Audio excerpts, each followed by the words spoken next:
In this episode, we're examining horrifying encounters with venomous snakes, cases where people thought control, familiarity, or routine made them safe. From a snake raised from birth that turned deadly, to a room designed for safety that became a trap. But first, we begin in a quiet private lab, where a snake that wasn't supposed to move still managed to kill. It was May 17, 2014, on the outskirts of Fort Pierce, when a private reptile lab settled into the quiet that came after business hours. The building sat behind a marine supply warehouse, its windows dark, its air heavy with disinfectant and humidity. Inside, 46-year-old herpetologist Daniel Krane prepared to demonstrate a routine procedure he believed he had mastered, unaware that the assumptions guiding his hands were already failing him. Krane operated a one-man venom extraction service, supplying small quantities of snake venom to university labs and pharmaceutical contractors. He was not famous, rarely published, and survived on modest contracts that depended on speed and low overhead. To stay competitive, he worked alone, avoided paid assistance, and improvised equipment when possible. Colleagues considered him knowledgeable but reckless, someone who relied more on experience than protocol. Filming educational videos had become his latest attempt to secure new work, offering proof that he could perform procedures efficiently without support. In the weeks leading up to that night, Krane relied more heavily on chemical restraint during his handling sessions. He spoke openly about his belief that sedation removed most of the danger, especially indoors, where movement and variables felt limited. The dosing method he used came from informal veterinary conversations and reptile-keeping forums, not from standardized or formally published guidelines. Anti-venom was not kept in the apartment, a decision Krane justified as practical due to refrigeration costs and limited space. When asked about emergency procedures, he described them in broad terms, but had nothing written or rehearsed. A neighboring tenant later recalled hearing Krane talk in the hallway about working alone, dismissing the idea of a second handler and saying that once a snake was sedated, striking was no longer a realistic concern. The lab itself was narrow and utilitarian, lined with steel tables, plastic tubs, and a single examination platform under bright LED lights. The ventilation system hummed steadily, pushing warm air across the room. A camera on a tripod faced the table, its red indicator light steady. Outside, rain tapped lightly against the metal siding, muffling distant traffic and adding to the sense of isolation inside the building. The king cobra on the table measured just under 10 feet long and weighed approximately 18 pounds, thick-bodied and heavy, its scales dull under the lights. King cobras are the longest venomous snakes in the world and can deliver exceptionally large venom yields, often between 200 and 400 milligrams of venom per bite, primarily neurotoxic in effect. Rather than acting directly on acetylcholine receptors, the venom interferes with neuromuscular transmission by blocking presynaptic release of neurotransmitters, progressively paralyzing skeletal muscles. Without anti-venom and assisted ventilation, respiratory failure is the most common cause of death. Even under sedation, jaw closure and strike reflexes can remain intact, as these actions are mediated by brainstem reflex arcs that do not require conscious motor control. Multiple warning signs were present, but discounted. The cobra's eyes continued to track light and movement, and occasional localized muscle contractions were visible along the neck, indicating incomplete sedation. Proper chemical restraint in large elapids requires confirmation of reduced responsiveness to noxious stimuli and secure physical control of the head, neither of which Krane verified. Krane had postponed acquiring bite gloves and a head tube, believing chemical restraint sufficient. He positioned himself alone between the table and the exit, with no clear path if something went wrong. Krane had administered what he believed was an appropriate dose of sedative and allowed several minutes to pass, watching closely as the cobra's body appeared to lose tone.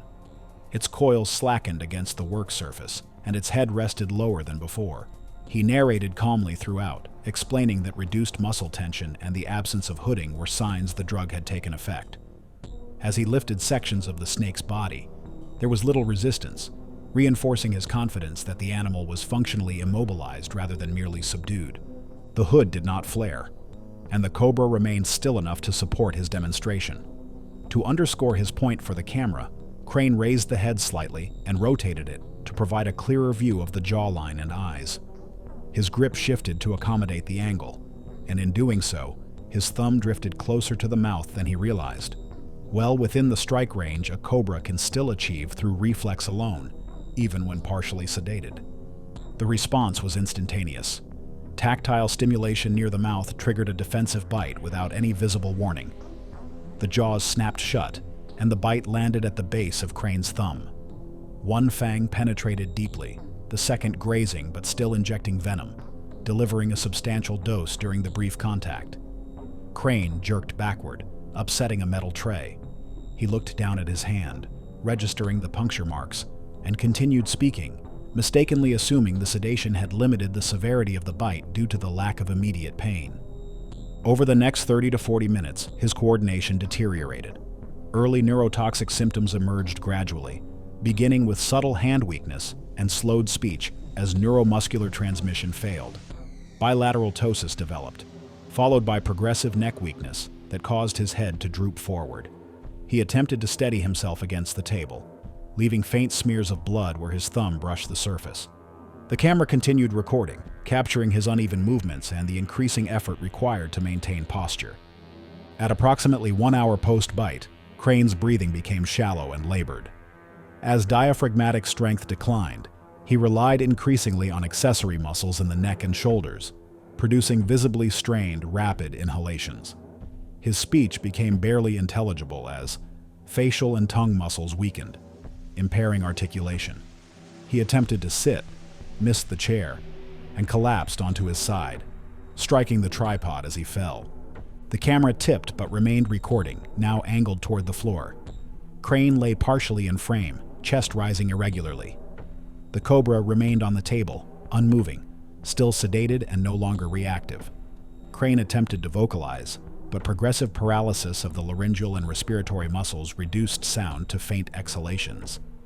His breathing slowed further over the next 10 to 15 minutes, with prolonged pauses between breaths, as respiratory muscles failed until ventilation ceased entirely. The room returned to silence, broken only by the hum of the ventilation system. A tenant in the adjoining unit later reported hearing a dull crash and then nothing, assuming equipment had fallen. The building's exterior cameras showed no one entering or leaving overnight. The internal recording provided a continuous and medically consistent visual record, documenting the timing of the bite, the gradual neuromuscular paralysis, and death from respiratory failure without intervention. The following morning, a delivery driver noticed the lab lights still on and alerted authorities. Krane was found where he had fallen, with no evidence of attempted self-administered first aid or emergency contact. The camera was still running, its memory card nearly full. Investigators documented the scene, noting the absence of anti-venom, oxygen, or mechanical ventilation equipment. The footage was reviewed by state officials and medical examiners, then sealed. Krane's death was ruled an accidental occupational envenomation. Toxicology confirmed king cobra venom, consistent with neurotoxic respiratory failure. In the months that followed, state regulators revised guidelines for private venom handling facilities. The video was never released publicly, but it circulated internally as a case study, a silent record of how quickly control can vanish. No memorial followed, only paperwork, inspections, and a quiet absence where routine once continued. But private labs weren't the only places where confidence blurred into fatal misjudgment. Thousands of miles away, a different herpetologist would place his faith not in sedation or equipment, but in the belief that trust could override venom itself. It was August 3, 2016, and the humid air of Chiang Mai hung heavy in the cramped apartment where Win Sombat had spent the last 18 months documenting what he believed was a groundbreaking interspecies bond. The 34-year-old freelance wildlife photographer had built a modest online following by sharing videos of his unusual relationship with an emerald tree viper he claimed to have raised from an egg found during a solo forest trek in northern Thailand. Win was trying to break into the wildlife photography world without the permits, crews, or safety infrastructure that larger outlets relied on. To stand out, he leaned into risk, focusing on animals others avoided, and working at close range to produce footage that felt raw and unfiltered. Each successful shoot reinforced his belief that danger was not just manageable, but essential to his work.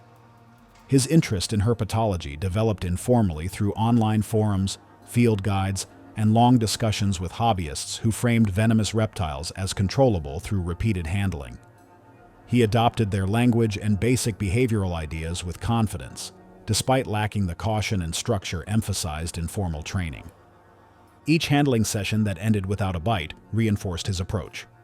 The absence of immediate consequences felt like validation, and he began to treat experience itself as a substitute for safeguards. Over time, he spoke about his methods as something earned rather than improvised. The emerald tree viper became central to that belief. He treated it as a test case, convinced that consistency and repeated exposure could condition the animal to tolerate close contact. By keeping its environment controlled and its routine predictable, he expected defensive reactions to diminish rather than escalate. Sam, his roommate, watched this progression with growing unease. What had started as careful observation gradually shifted into barehanded handling, longer sessions and fewer safeguards. Wynne refused to use hooks, tubes, or gloves, dismissing them as tools that introduced stress and broke continuity. He argued that tactile contact allowed him to read subtle muscle tension and breathing changes, signals he claimed were lost when barriers were used. Sam pointed out that professionals use those tools precisely because even predictable animals could react without warning. Wynne brushed this off, insisting that his relationship with the viper was different. Online, Wynne curated an image of calm control.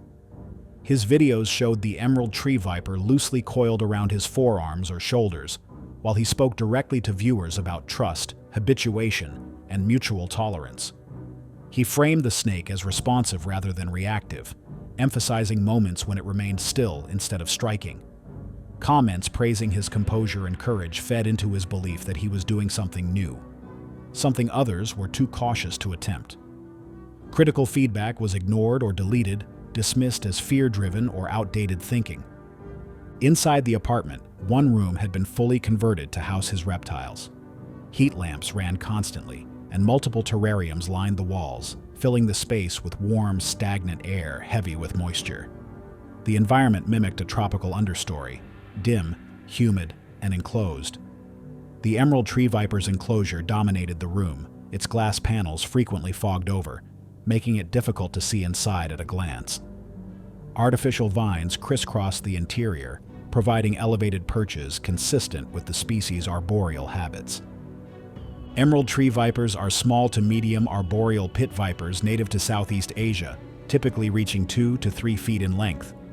Their venom is primarily hemotoxic, causing intense local pain, swelling, tissue damage, and disruption of blood clotting. Neurotoxic effects are uncommon. Heat-sensing pits allow accurate targeting at close range, especially when a warm limb enters strike distance. Their hinged fangs can penetrate muscle, and while often still and cryptic, they are known to strike defensively with little warning when restrained or overstimulated. Sam had repeatedly warned Wynne that the snake's behavior changed on feeding days, becoming more alert and responsive to movement and heat. Local herpetologists who saw Wynne's videos had messaged him about the unpredictability of venomous snakes, regardless of upbringing. Thai wildlife authorities had issued general warnings about illegal collection and private captivity of protected species, which Wynne dismissed. The incident occurred 2 days after feeding, a period associated with elevated defensive sensitivity. That evening, Wynne decided to film what he called a trust test, allowing the viper to coil around his wrist while supporting its body weight with his forearm instead of a hook, a position that limited withdrawal speed. His camera recorded as the snake's body wrapped loosely around his arm, its scales reflecting artificial light. The viper remained still at first, but tongue flicking increased, indicating heightened sensory activity rather than calm behavior. The bite occurred when Wynne's hand drifted within a few inches of the snake's head, triggering a defensive strike rather than a feeding response. The strike was nearly instantaneous. One fang penetrated the upper forearm muscle, while the second left a shallow puncture, consistent with slight head rotation at impact. Contact lasted less than a second, with an unknown but variable venom dose delivered, consistent with documented inconsistent venom injection in arboreal vipers. The snake released immediately and recoiled into a tight defensive posture. Wynne laughed briefly and downplayed the injury. Within 15 to 20 minutes, Wynne developed severe local pain, rapid swelling, and spreading discoloration along the arm, followed by nausea and dizziness. The effects were circulatory and tissue-based rather than neurological, as the venom disrupted clotting and damaged muscle. Pinpoint bleeding appeared at the bite site and along the gums, an early sign of impaired coagulation. Standing became difficult due to pain and lightheadedness. Wynn collapsed beside the enclosure about 40 minutes after the bite, his camera still recording. The viper remained inside its habitat, coiled defensively. Sam heard the fall and found Wynn semi-conscious, pale and sweating heavily, with swelling extending past the elbow and blistering at the bite site. Breathing difficulty was related to shock and pain, not paralysis. Wynn was alive when emergency services were contacted. Emergency responders arrived within 12 minutes. Wynn was hypotensive and showed signs of progressing systemic envenomation. Initial stabilization was successful, but the nearest facility lacked specific anti-venom. He was transported to a regional hospital for monitoring. Over the next several hours, laboratory tests showed worsening clotting abnormalities, internal bleeding, and rising muscle breakdown markers. Despite supportive care, Wynn developed compartment syndrome in the affected arm, acute kidney failure from muscle breakdown, and uncontrolled bleeding that did not respond to treatment. He suffered cardiac arrest nearly 9 hours after the bite and could not be revived. The emerald tree viper was removed using proper equipment and later confiscated by wildlife authorities. Wynn's death was reported as an illegal captive wildlife incident involving delayed complications from envenomation. His online channel disappeared within weeks. Forest rangers later confirmed violations of wildlife protection laws related to egg collection. The case was cited within herpetology circles as an example of how non-immediate effects, lack of anti-venom access, and overconfidence can turn a survivable bite into a fatal outcome. Yet, overconfidence doesn't always come from affection. In another setting, it grew out of ambition, cost-cutting, and the belief that intelligence alone could substitute for proper containment. It was November 11, 2018, and the converted storage room in the university's aging biology annex had become James Kellerman's private domain, where the 29-year-old graduate researcher conducted venom extraction studies away from the scheduling conflicts and bureaucratic oversight of the main laboratory facilities. His makeshift setup represented months of careful planning and cost-cutting measures designed to maximize his research output while operating on a severely limited graduate student budget. James had built his reputation as a resourceful and dedicated researcher, willing to work longer hours and take greater risks than his peers to advance his dissertation on rattlesnake venom composition. His advisor had praised his initiative in establishing an independent research space, though several colleagues had expressed concerns about his DIY approach to laboratory safety protocols. The converted room allowed James to work at any hour without competing for equipment time, a significant advantage in completing his research ahead of schedule.